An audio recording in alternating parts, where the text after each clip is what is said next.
Westminster College, located in Salt Lake City, Utah, is a center of learning and cherished alma mater to thousands of professionals across the world. Founded in 1875, Westminster's purpose has been clear and direct since its conception: to prepare students to lead lives of learning, accomplishment, and service in a diverse and interdependent world. The Gore School of Business, located at the heart of campus, has seen its alumni go on to great and manifold heights throughout the global economy. With a mission to prepare people who think critically, act responsibly, and make a difference, Gore sees its students go on to change the world. The following is a series of interviews featuring recent and near-term graduates of Westminster College's Bill and Vive Gore School of Business, hosted by Professor Richard Haskell.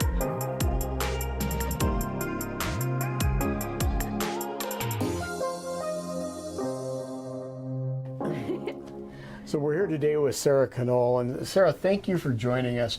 You're a graduate of the Gore School of Business from, what, 5 or 6 years ago? Yep, 2016. 2016, and what was your major? It was actually in marketing. Okay. So I spent a lot of time with Nancy. Yeah, in fact, anybody that's worked with Nancy knows Nancy, right? Yeah. I mean, she's our famous Greek. Yes, that's true. I love working with her.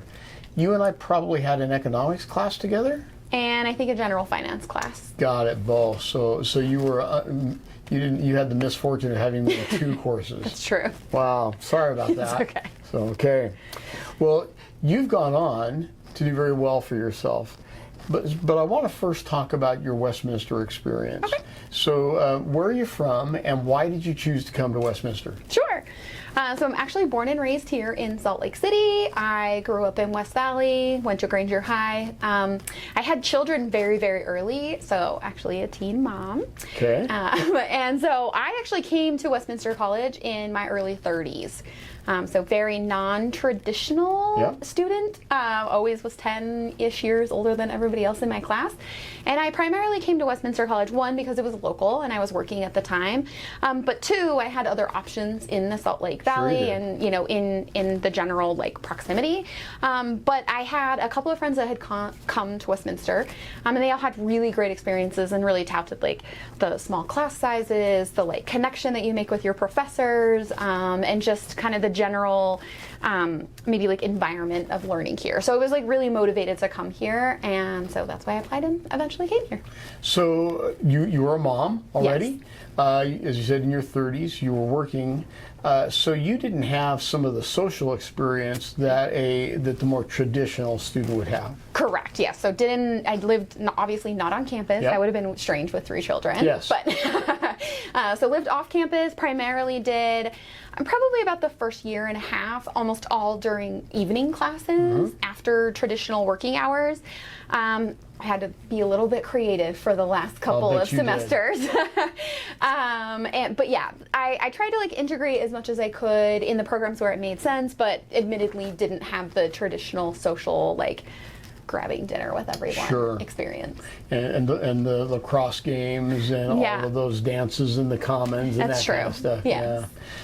So you finished your undergraduate degree working with Nancy in marketing. Yes. You already had a full-time job. I did. When you graduated, did you then find another job now that you had the degree? I did. Tell me about that. Yeah, so I was fairly established in my career. I had been at the company that I worked at for 15 years, kind of worked my way through different roles within that company.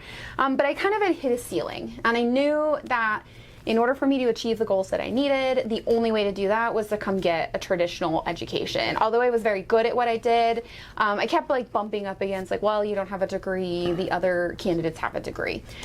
So after I got my degree, I actually left that company, and I am now at like a global firm where, you know, I have a little bit more growth potential with the degree. And I definitely couldn't have even applied there without the degree.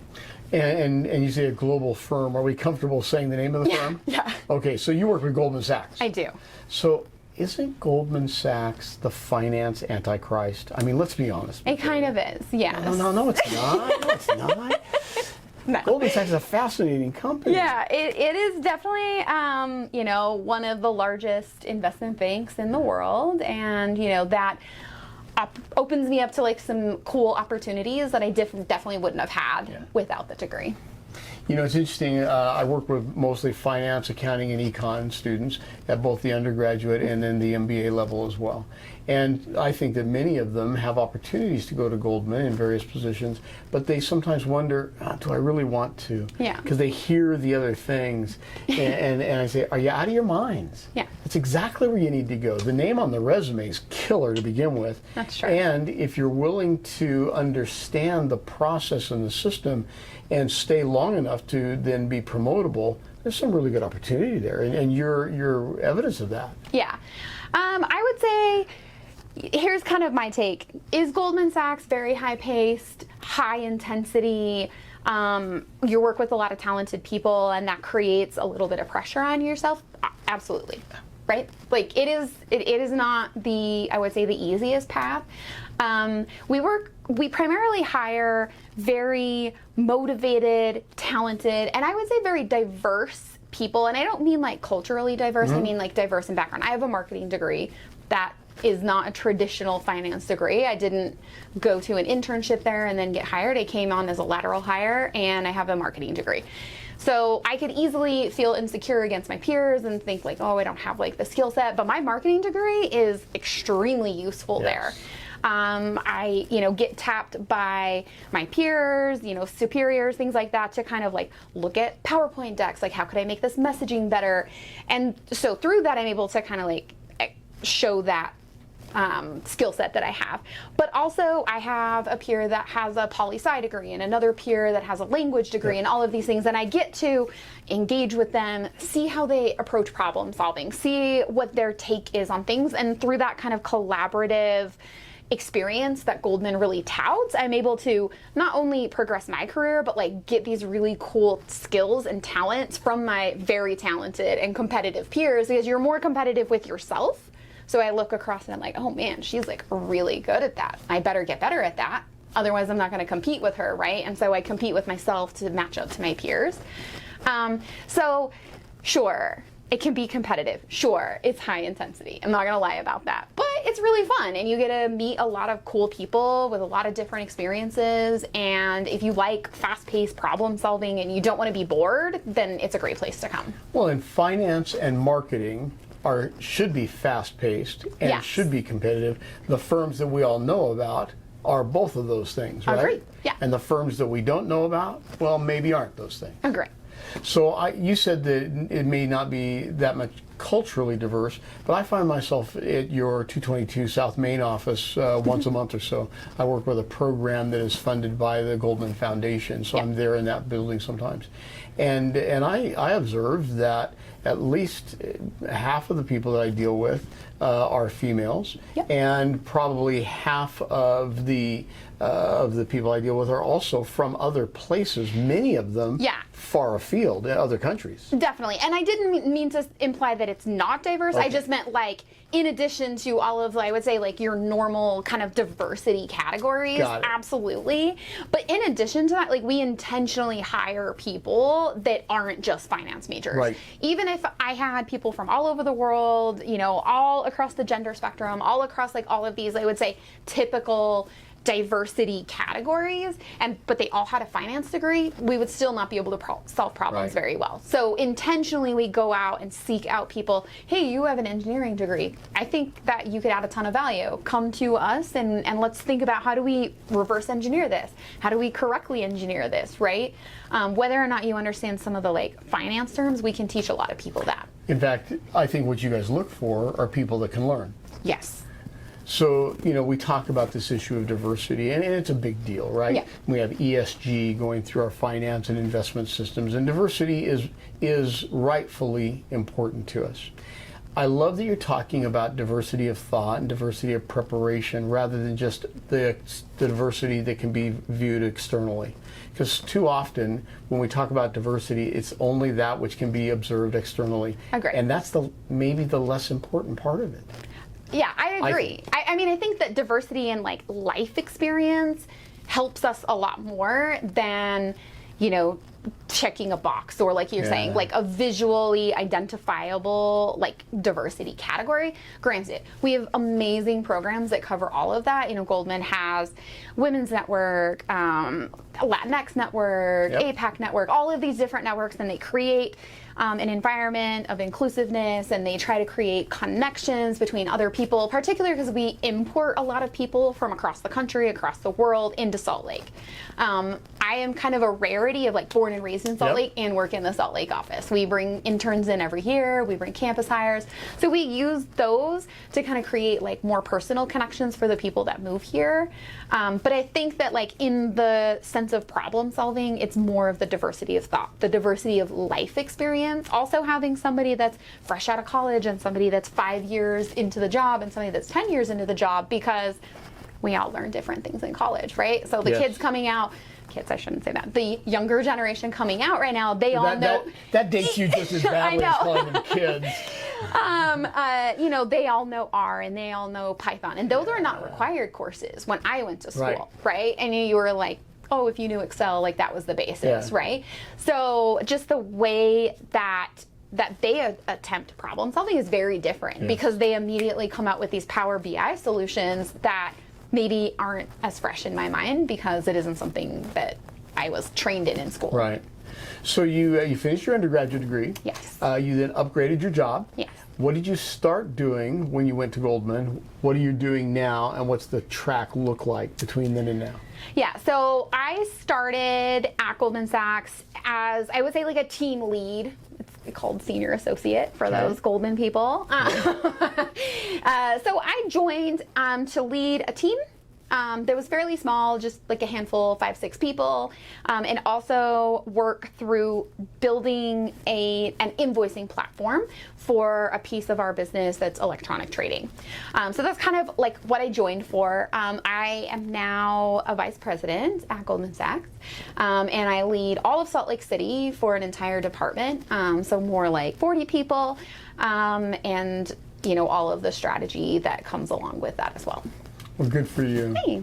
So you've done that while being a mom. Yes. And being a capable, intelligent female in a male-dominated industry. Yes. How did you do that? So I get asked this question frequently because obviously we're like focused on diversity and like ensuring that we have female hires. So I would say it's a couple of things. For me, and this is my personal journey, so anybody out there that has a different journey, for me it was like owning that I was maybe going to be one of the few female voices in the room or on a conference call, right? And not being insecure about that, and making sure that like if I wanted a seat at the table, I literally took a seat at the table, right? Sometimes conference rooms are crowded, and like because I'm the only female and I maybe can't align socially in some of the, like I don't play golf, I don't, you know, do all of these other things that maybe they're aligning on socially. You know, it's easy for me to take a seat in the corner and then like not interject myself. So I literally take a seat at the table. Another thing that, you know, I had to kind of like own in early is that like if I was the only female in the group, then if nothing else, my voice broke through kind of the static and the noise. Like if they were all speaking over each other, it was very hard to decipher what anybody was saying. But then like when I would speak, they would stop because it was a little bit of a different tone, right? So there's that element of it. I also have incredible support around my leadership. So I work kind of in a little bit of a microcosm where actually there are a lot of female leaders in my direct kind of organization, and they're extremely supportive. They're, you know, there for mentorship. They're there for, you know, questions. And when you're doubting yourself, you know, I know that everybody does that, but I think that like our female leaders tend to question their authority and question their approach on things because sometimes it's just taken a little bit differently. So I've been very fortunate to have really wonderful support and great examples within my organization. But also I think that there was a little bit of like, I needed to hold my head high. I needed to go into there and have confidence and know that just because I was different than the group that I was speaking to, my opinion was just as valid as theirs. So do you think you simply recognized that you had an opportunity to do that, or did you feel as though you had a responsibility to do that? You know, I think it's more of a responsibility. You know, I have a daughter, so I have 3 children. One of them's a boy, one of them's a girl. And, you know, I feel very strongly that, you know, other women are great examples to me, and they go out on a limb and they find me opportunities and they make connections for me and they support me, and I have that same obligation to like our future female leaders to, you know, be my strong, powerful self and make sure that I'm being a good example for them and ensure that I'm reaching out to them, checking in with them, making sure that they have the right opportunities, they have the right support and mentorship, and they have a path to also become a strong female leader at the firm. Well, I think that's very insightful. So here we are, 2022. We hopefully are in the waning stages of a pandemic, hopefully, until some variant surges, right? But we're certainly not at the apex of this deal any longer. We are in an era where inflation is dominating the press, the politics, and maybe even our lives. And we have a very low unemployment rate still, which some people are concerned that might give some, as we possibly could enter into a recession at some point. But still, it's a very low unemployment rate, certainly here in the Utah marketplace. Yeah. So what advice would you give the student that is now coming out of the Gore School of Business at Westminster and entering that marketplace? I would say it's a couple of things. You know, low unemployment usually actually is good for you know, opportunities for people seeking jobs.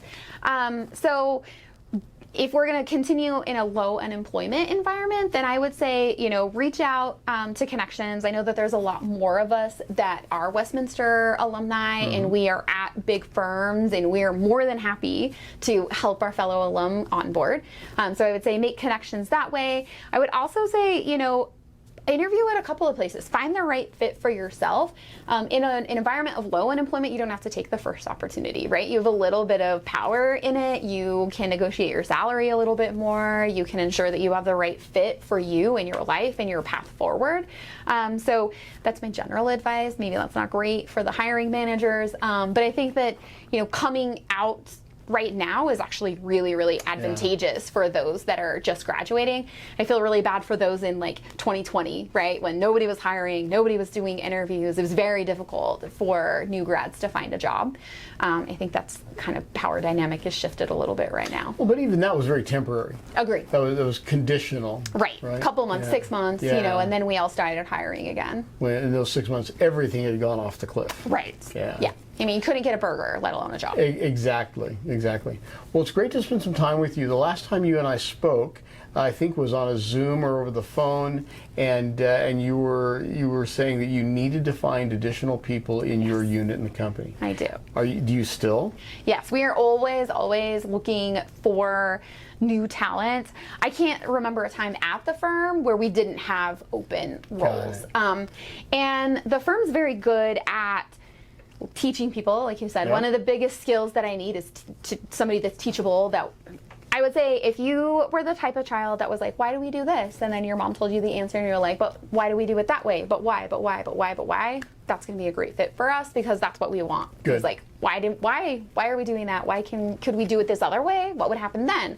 So anyways, we want somebody that's teachable, and the firm is really good at teaching somebody a specific skill and then enhancing those skills. So we kind of call it like master to move on, right? You get really good at something, then you pass that off to somebody, and then you learn a more complex thing and a more complex thing and a more complex thing. And so we're really good at promoting people from within. So we're often looking for actually early careers, we call them, only 1 to 2 years experience or fresh out from campus hires. So, you know, that's kind of like where we're primarily recruiting right now, I would say, is in the more junior tiles, lesser experience. And so. Well, and that's what you would expect. I mean, you're not going to bring somebody in from Westminster or the University of Utah with their new accounting degree or new finance degree and give them a $150 million portfolio to manage. Yes. But that's where a lot of students think they ought to go, right? Well, they're right there, right now. Who doesn't want to? But I mean, you got to learn a little bit. Little bit. Yeah. So finally, You had a good experience here at Westminster. Obviously, you've been very kind and willing to help people and such. So we're sitting here now, and people are making decisions as to where to go to college.